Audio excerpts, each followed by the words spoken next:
wouldn't it be, well, then you do your 5K time trial. We have International MAUD Day, and International MAUD Day is where you have every quarter mile or every half mile, you have a standardized thing to put you under duress, whether it's 15 burpees or a MAUD test. A MAUD test where we MAUD test you, and then all you do is accumulate your run time.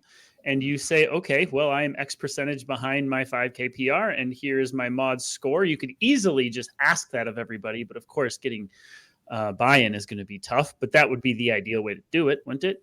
Didn't we talk about having everyone do a 5K at last episode? I think we just need to change that to MAUD Day. Back-to-back races could be a weekend. Yeah. What would you include in a MAUD test? Like if you were to just take a 5K, let's say every quarter to half mile, maybe 600 meters might be ideal. Like what would be the duress you would put in there? I'm really glad you asked, because I've thought this through for years for coaching, which is how do you come up with a test that accurately scores how you've progressed as a compromised runner? Because I didn't know who MAUD was. It's just as a compromised runner, how do you test that? But inherently, it's flawed because you're going to improve at your efficiency on any given skill. So what I've come down to is that instead of burpee 10K, it has to be more like OCR 400 style, where the stimulus changes each round. I agree. And I think you need to have 400 might be too short to truly test MAUD, but it's got to be somewhere between 400 and 800 meters. And you have to have, I would say, at least 4 to 5 different skills.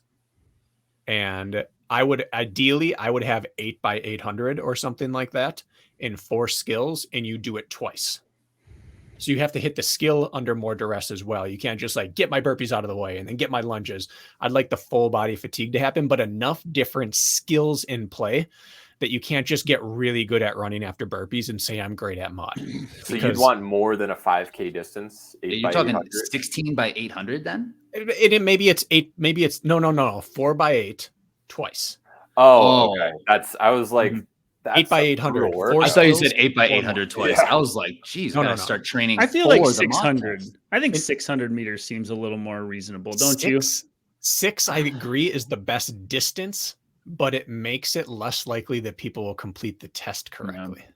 Because they are going to want a staging area, and it's easy to do a lap. But yes, I think 600 is a great duration because, and I even going back to just overall training theory, I think in between distance intervals are better than 1 lap, half lap, 2 lap. I think that 300s, 500s, 600s, 1000s are inherently better for you because you can't fudge your pacing. I think either 8 by 600 with a 200 just at the end, just sprint it in, or 5 by 1000. That'd be mine. Just add up to 5K with stuff involved, like 10 burpee broad jumps, and then every 500 push up. Like you can't just hammer the legs only because some things are not leg based for during races and stuff. So you have to find that air crawl. I would vouch for something overhead too, because that puts people under a lot of duress, me especially before I started practicing it. But then logistically you start getting complicated. You got to have a single leg output, a double leg output. You've got to have a push output, an overhead, and then you've got to have 1 or 2 things that requires you to move up and down in planes and engage the whole body. Some sort of like broad jump or something. Yeah, it could be walking lunges, tuck jumps, or box jumps. It could be burpee broad jumps. It could be ram burpees. It could be thrusters, pull-ups, whatever it is. Standardize that test. And it's almost like the Army fitness test, but it's for MAUD, the MAUD test. And I think you could come up with one that's accessible to everyone that tests the most common demands of OCR. And you could have a hybrid racing one if you want, or you could include hybrid racing into it, since I think part of OCR is that it is unfair. Everyone's always going to hit something and be like, well, that wasn't fair. That was just a heavy carry, or that plate drag was way too heavy. I don't think it's bad to have partial hybrid and partial OCR in the MAUD test. Now, when planning this, are we trying to hit a certain time? Like, we want your total duration of this test, if you're a 16-minute person, to be 20 minutes. So 4 minutes worth of movement, or would 3 minutes be more like, how are we going to design this? Because that's going to severely affect your MAUD score. And of course, the intensity in which they're performing their duress makes a difference. So it all have to be factored in. Yeah. I could milk my burpees and run faster. Of course I could. I think the best way to do it is to keep the stations shorter so that you have to improve your run. And if you do get better at the stations, because there's such a variety, that's okay, because that'll translate to race day. But I don't want it to be where you can go from 90 seconds on a station down to 40, because that's a whole nother story. Well, I think this is where we're getting stuck, is like, is it just running and you're running after the stations, or should the stations count toward MAUD?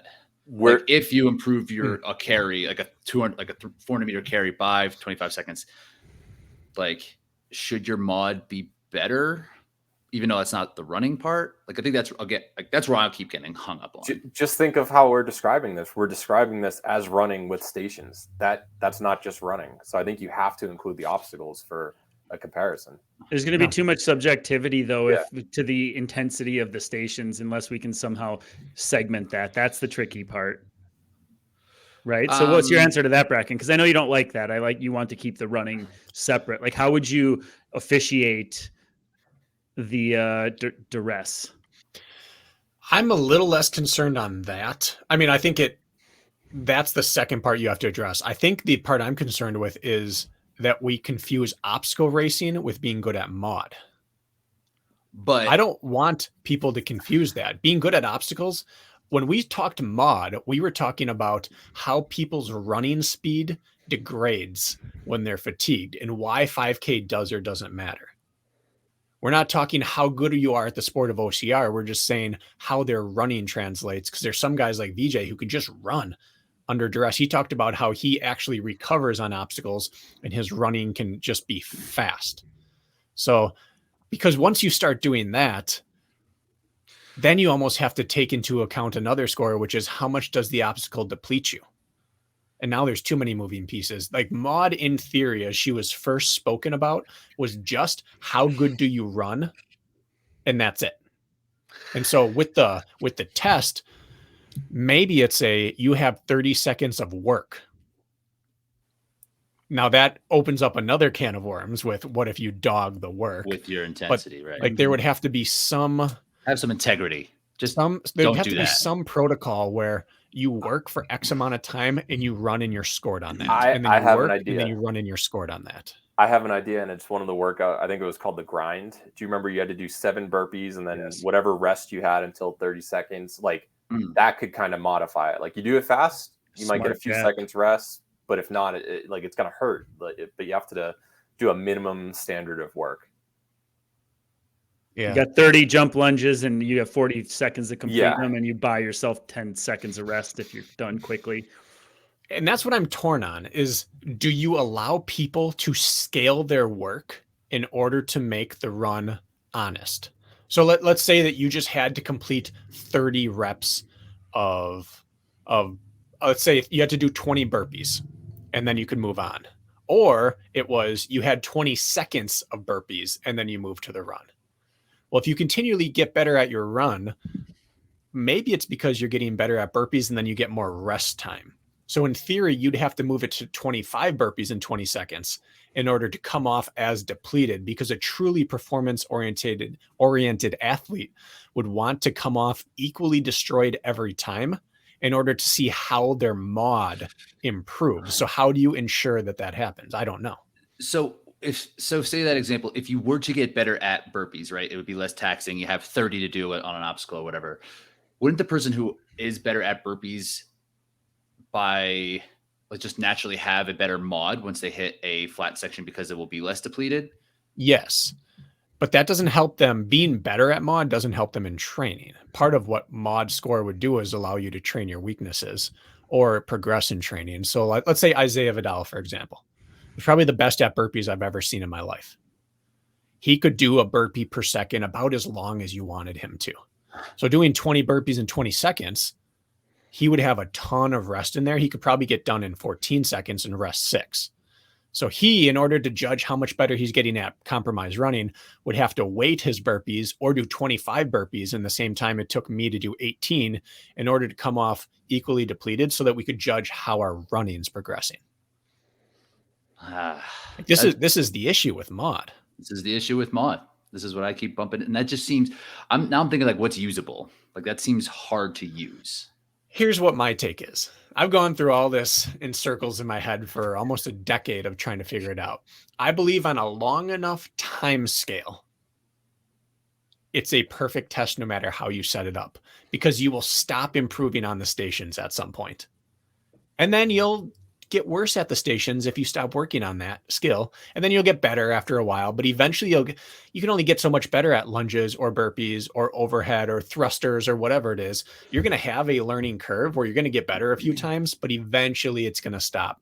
So your mod's going to fluctuate for 6 to 9 months or whatever it is as your skill on the stations increases. And then eventually it's going to pretty much stagnate. It's not going to get easier every single time. You're not going to gain time every single time.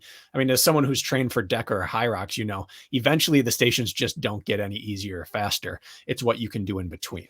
Mm-hmm. So if you do the mod test enough, it almost doesn't matter where you start. If you try to build the perfect test for test 1, 2, and 3, it's a losing game. If you want a test that will work for 10 years, I think it's a little simpler. Does that make sense? Yeah, it's kind of